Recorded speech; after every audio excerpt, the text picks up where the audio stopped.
ایک عورت کا حضرت علی رضی اللہ تعالی عنہ سے سوال۔ علم کے سمندر شیر خدا حضرت علی رضی اللہ تعالی عنہ نے کیا خوبصورت جواب دے کر اس عورت کی رہنمائی فرمائی، جانیے ہماری اس ویڈیو میں۔ محترم ناظرین، ایک عورت حضرت علی رضی اللہ تعالی عنہ کی خدمت میں حاضر ہوئی اور کہنے لگی، اے علی رضی اللہ تعالی عنہ، میں آپ کی خدمت میں ایک سوال لے کر آئی ہوں، آپ مجھے اس کا جواب دیجیے۔ حضرت علی رضی اللہ تعالی عنہ نے سوال پوچھا تو اس عورت نے کہا کہ میں ایک شخص سے بڑی محبت کرتی ہوں، وہ شخص مجھ سے محبت کرتا ہے، میں اس شخص سے محبت کرتی ہوں صرف اور صرف اپنی روح کی تسکین کے لیے، لیکن وہ شخص مجھے چھونے کی کوشش کرتا ہے، وہ میرے جسم کی جانب اپنا ہاتھ بڑھانے کی کوشش کرتا ہے، وہ مجھے چھو کر اپنی نفسانی خواہشات کا اظہار کرنا چاہتا ہے۔ اے علی، میں یہ پوچھنا چاہتی ہوں کہ کیا وہ میرے جسم کو اگر چھو لے، اگر وہ اپنی نفسانی خواہش کو پورا کر لے، اگر وہ اپنے نفس کی بھوک مٹا لے تو کیا یہ جائز ہے؟ کیا میں اس کے ساتھ اپنے جسم کو شیئر کر سکتی ہوں؟ کیا ہم دونوں آپس میں مباشرت کر سکتے ہیں بغیر شادی کے؟ جب حضرت علی رضی اللہ تعالی عنہ سے یہ پوچھا گیا تو حضرت علی رضی اللہ تعالی عنہ نے فرمایا، اے عورت، محبت وہ ہوتی ہے جس محبت کے اندر انسان دوسرے انسان کی عزت کرے۔ اگر کوئی کسی سے محبت کرتا ہے تو سب سے پہلے اس کی عزت کرتا ہے۔ اگر وہ شخص تمہاری واقعتاً عزت کرے تو اس کا مطلب یہ ہے کہ وہ تم سے سچی محبت کرتا ہے، لیکن وہ تمہارے جسم کو چھونا چاہتا ہے تو اس کا مطلب یہ ہوا کہ یہ خالصتاً مفادات کا رشتہ ہے، جس میں محبت کا دور دور تک کوئی نام و نشان موجود نہیں ہے۔ لہٰذا اگر تمہیں یہ لگتا ہے کہ یہ محبت ہے تو تم غلط ہو، یہ محبت نہیں ہے بلکہ یہ تو سراسر اپنی ہوس کو مٹانے کا ایک طریقہ کار ہے۔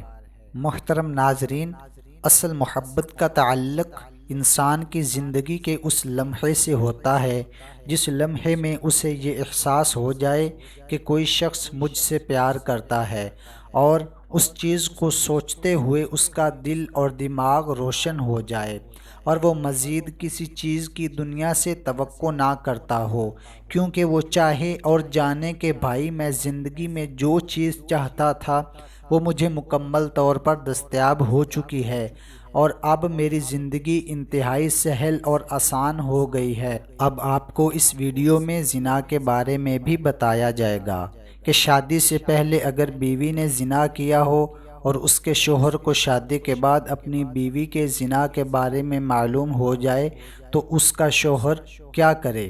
ناظرین، سوال کے سیکشن میں ہم لوگ منتقل کر رہے ہیں۔ اس کا فتویٰ کچھ یوں بیان کیا جاتا ہے کہ ایک آدمی نے بازاری عورت سے شادی کر لی ہے۔ شادی سے پہلے وہ مرد اس عورت سے ناجائز تعلقات قائم کرتا رہا ہے اور اب انہوں نے شادی کر لی ہے۔ قاری صاحب کہتے ہیں کہ جس سے زنا کیا جائے اس سے نکاح نہیں ہو سکتا۔ قاری صاحب کی بات درست ہے، واقعی ایسا نکاح حرام ہے۔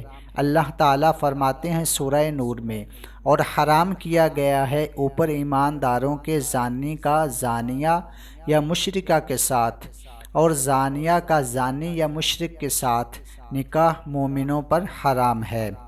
حافظ ابن قیم فرماتے ہیں اس مقام پر، زانی کا اسم اشارہ سے زنا مراد دینا ضعیف اور کمزور ہے۔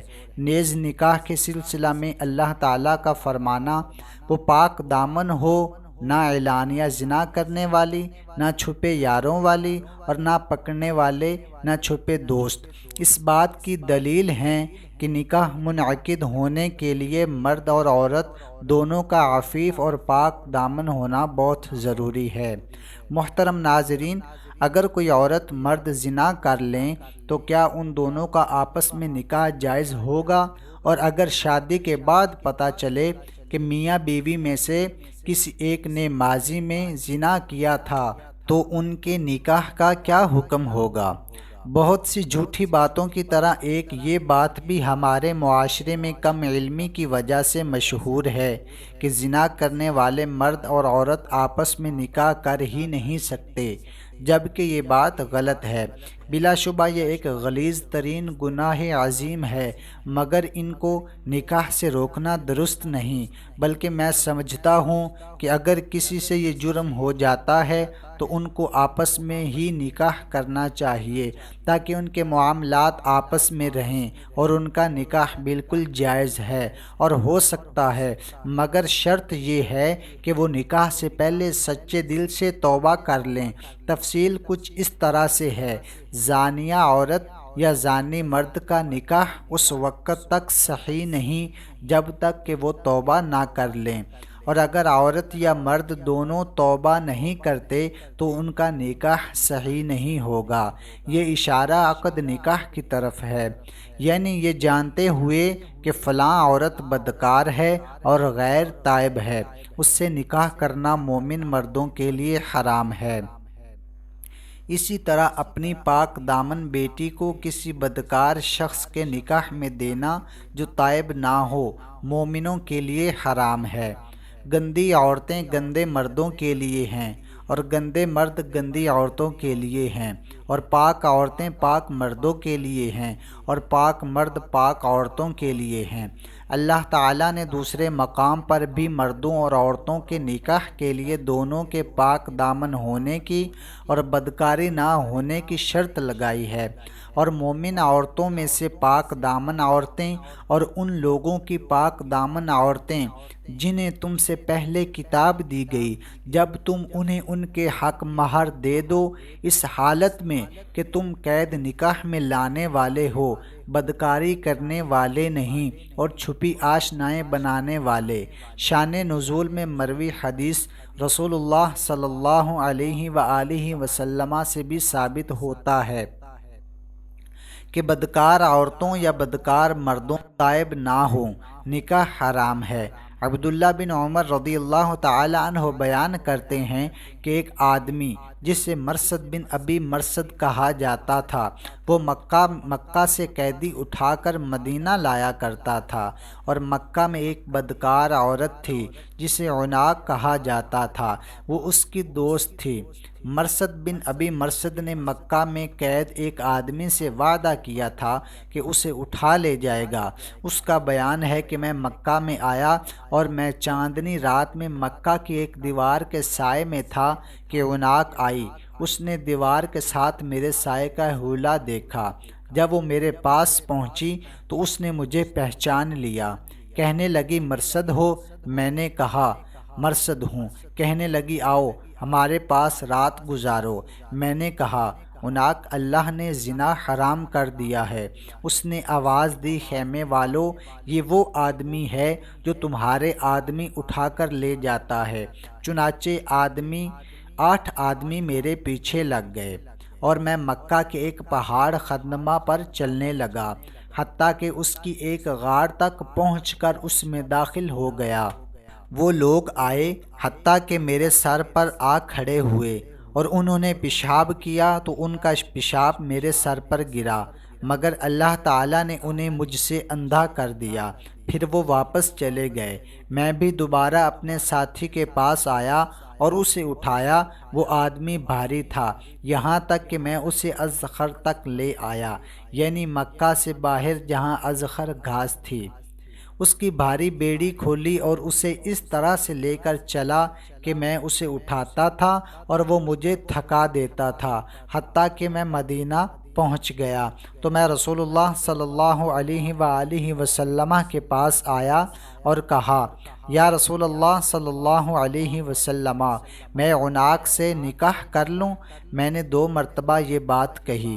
پہلے رسول اللہ صلی اللہ علیہ وآلہ وسلم خاموش رہے، مجھے کوئی جواب نہ دیا، تو پھر آپ نے فرمایا مرثد کسی زانیہ یا مشرکہ سے، اور جو زانیہ یا مشرکہ ہے اس سے نکاح نہیں کرتا مگر جو زانی ہے یا مشرک ہے، اس لیے تو اس سے نکاح نہ کر۔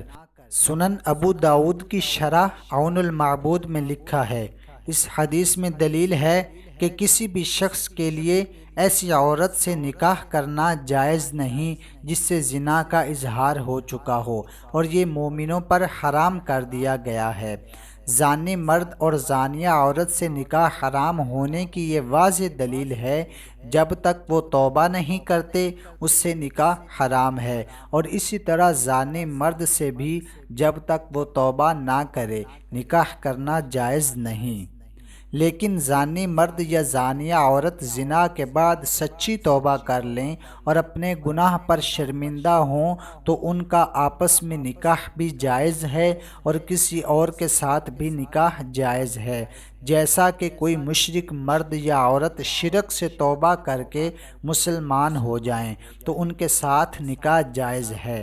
مکمل جس نے توبہ کی اور ایمان لے آیا اور عمل کیا، یہ نیک لوگ ہیں جن کی برائیاں اللہ نیکوں میں بدل دے گا، اور اللہ ہمیشہ بے حد بخشنے والا نہایت رحم والا ہے۔